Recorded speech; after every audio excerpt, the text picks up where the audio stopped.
Cindy and the Anole, or Briar Rose 2.0. In a time when wishing still worked, and by that I mean last Tuesday, Cindy greatly wished for gas money to get her beloved blue Yaris to Palm Bay by Friday. She knew beyond knowing that everything else would fall into place. The Facebook page had been explicit about that much. At the right time, the right love will come. Although the line of suitors might be long, her heart told her that she was the right person, and according to the last status update posted at 9:15 p.m. Eastern, this Friday was the right time. There had been no postings on Rose's page since Monday. No likes on cat videos, no Candy Crush scores. The fairy running the show had gone silent as the tomb, and this made Cindy nervous. All connection to Rose was lost. With no new updates, Cindy reread the story in the About section, the story that had brought in 10,000 Facebook friends and gotten its own subreddit. Everyone knew the story. It had began with the phrase stories like this always began with. Florida woman, infertile for years, was blessed with a child by the fairies. Trouble began when she and her husband could only invite 11 to the christening party instead of all 12, because the per plate costs were astronomical and her mother could not even hear of leaving her second cousin Shirley off the list. The forgotten fairy, being none too pleased, came anyway, arriving as the others were passing out their blessings on the beautiful baby Rose. Enjoy her while you can, for in 16 years' time, your girl will prick her finger on a spindle and be your girl no more. Huh? The mother barely looked up from her plate of steak and potatoes. Die, my dear, your child will die. Everyone was shocked, for they knew that this was not the way to win friends and influence people. Silly, silly forgotten fairy. But one fairy had yet to give her blessing for the girl, so on top of the beauty and joy and analytical thinking skills that had already been bestowed, she gave her a different future.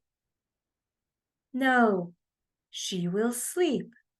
She will sleep for 100 years until the right person comes and wakes her with a kiss. The forgotten fairy wanted to argue that this was not a true blessing per se, but even she knew when not to press her luck. From that day forward, there were no spindles allowed in the region, which wasn't a difficult task to pull off since lumber and citrus were the main industries. The closest weavers were down in Miami, where the prices were better. Cindy made a mental note to see if maybe one of these fairies might bankroll her trip. And Rose had become everything the fairies had promised. She was as beautiful as a sunset on the ocean, as graceful as a dolphin, and as smart as a robber baron, though significantly more kind-hearted. On Rose's 16th birthday, they feted her with Coca-Colas, cakes, and ice cream sundaes, including sprinkles. After the party, her mother and father reveled in their good fortune at having thwarted the forgotten fairy's curse, and so went to Daytona to take in the waves and celebrate, leaving Rose free to roam her father's large citrus grove at will. Deep within the orange trees, on a disremembered piece of the property, she found an old shed. And in that shed was a spinning wheel, ignored by everything except time. Being a bright and curious girl, Rose reached out her hand to give the wheel a turn and see if she could discern how the mechanism worked. Perhaps she could use it to pattern a machine to pull clothes in off the line or make bread faster. The possibilities seemed endless to her, as possibilities often do. When she reached out a finger, brushed the sharp edge of the spindle. One small bead of blood formed, and Rose fell fast asleep in a lump on the floor. It seems no one remembered that she had been christened a week after her birthday, and so 16 years' time was not sadly the same as on her 16th birthday. It would seem that sometimes it does a mother and father a better service to pay attention to their own daughter's story rather than to stories of the past, but that is a lesson that would come too late to Rose's parents. Cindy always felt a sadness when she got to this part of the story. It was on her own 16th birthday, just last March, that she'd chosen to come out to her parents, and they, like Rose's parents, had thought only about how things usually are, and not how they sometimes are. They wanted a grand wedding and grandchildren. They wanted her family photos on the mantel and picnics on the lawn. No matter what Cindy said, they couldn't see these as part of her story now. But Cindy could still could, blah, blah, blah. But Cindy still could, and in every daydream was Rose. A quiet fairy emerged from her hiding place among the cabbage palms and spread Rose out on the floor, covering her with a light cotton cloth for comfort. 100 years would have been a very long while to wait in such an awkward position. As the fairy left the shed, an army of brambles pushed forth from the ground.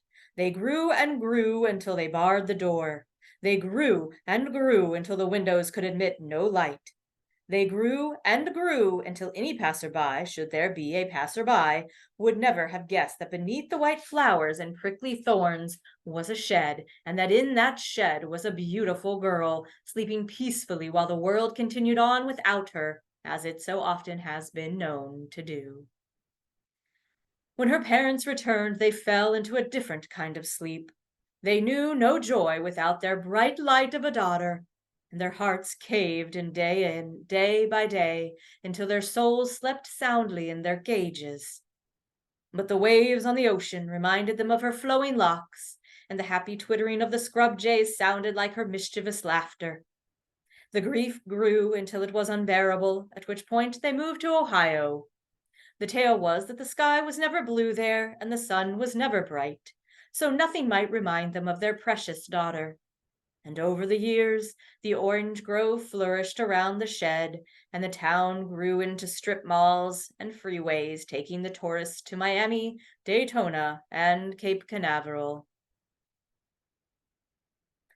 When the Facebook page with this story began making the rounds last spring, Cindy had been cynical. The fairy running the page seemed to be friending everyone. How was anyone to feel special lost among the thousands of friends?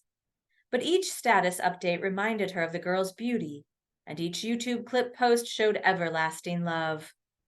Cindy felt more and more sure that she must get to Palm Bay.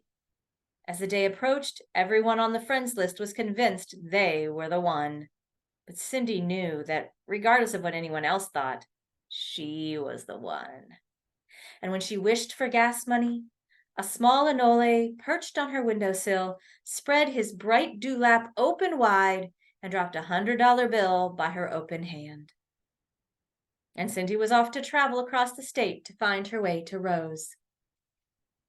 When she arrived in Palm Bay, she prepared herself to ask a gas station attendant the way to Rose's shed, but the line of cars leading out Highway 95 told her all she needed to know. As Cindy began to hang her head in defeat, a small Anole hopped on the hood of her car. He spread his right dewlap open wide and cocked his head to the left toward a small dirt walking path. One wink and the Anole was off the hood and scrambling down the path, leaving Cindy no choice but to desert her beloved blue Yaris on the side of the road and run after the agile little lizard. She ran and ran, never letting her feet leave the small path, which seemed to disappear behind her as she went. Mosquitoes buzzed her ears and fleas bit at her ankles, but still she ran. The Anole disappeared and the citrus trees blotted out the sun, but still she ran. And before long, it appeared the pile of brambles that hid the shed, just as Rose's cover photo had shown. But how to get in? She reached her hand to where she thought the door might be, but the vines were too tight, the thorns too sharp for her hands to unweave. She brought her small knife from her pocket and tried to cut through them, but again the vines were too tight, the thorns too sharp to give her any entry to the shed. As she opened her mouth to try and bite through the vines, she caught sight of another tiny Anole sitting at her feet, shaking his head in disbelief. He opened his bright dewlap wide and with a wink darted through the brambles. Cindy heard a small click from inside the shed, and the vines slowly retreated back into the ground as the door opened for the first time in 100 years. The tight space was dark and musty, as would be expected, but there was a gentle glow surrounding the girl on the floor. She was everything her picture had promised, even though her picture had looked suspiciously like a young Kristen Bell. Sometimes fairies must make do with what they have. Cindy walked slowly forward and knelt beside her. Did she love cats as much as the fairy had said? Would her love of Jules Verne novels correlate to an obsession with Doctor Who, as the fairy had implied? Could she really think everything looked better decorated with an owl sticker? Cindy knew that thinking too much in situations like this only led to trouble. So in she leaned and touched her lips to those of the sleeping Rose. And, as you might suspect, they lived happily for the rest of their days. Or rather, until one of them decided to go to college in another state. Even fairy magic has its limitations. That short story originally appeared in Quantum Fairy Tales back in 2012, a journal that has since ceased publication. And so recently it appeared in the Doubleback Review, which publishes pieces that are no longer in circulation and gives them a new life and a new readership. And so I'm very thankful both to Quantum Fairy Tales, wherever the folks who are running that may be now, and to the Doubleback Review and Sundress Publications for helping that story find more folks again. I don't know if I have anything to say about the story. I love fairy tales, and I love messing with them a little bit and changing stuff around. And I live in Florida, so that all seemed a natural fit. I originally wrote it with the daughter of a friend in mind. But I don't really talk to that friend anymore. So, I mean, I guess the story is still written for her daughter though, right? Her teenage daughter at the time.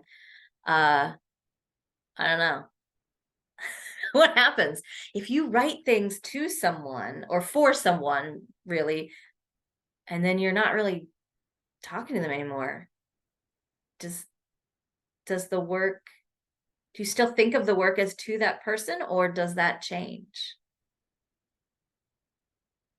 I mean, I don't think it changes, but I think we weren't talking to, no, we were still talking to each other once the story came out. I don't know.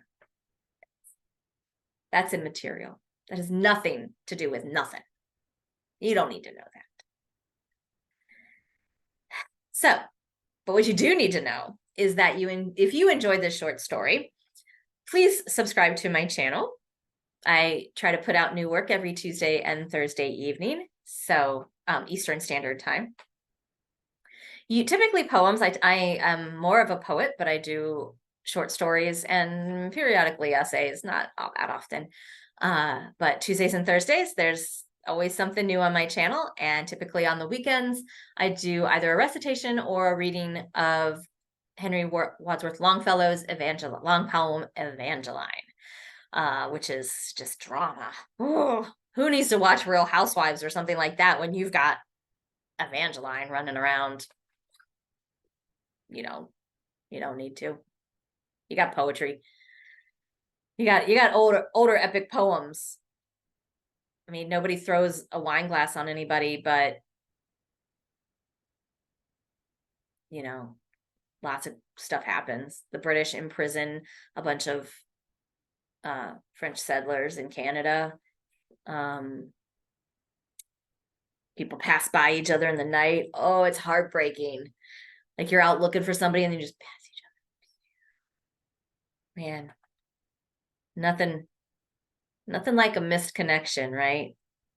So I'm glad in the story, I'm glad that Cindy and Rose got together, even if, college happened. It happens though, right? It happens. So, you know what else happens? If you liked this story, you could click like. Feel free. I won't stop you. And if you didn't like this short story, move along. Also, you've spent a lot of time watching something that you didn't like, and that's weird to me. So hopefully you liked it if you made it this far. Thanks for stopping by.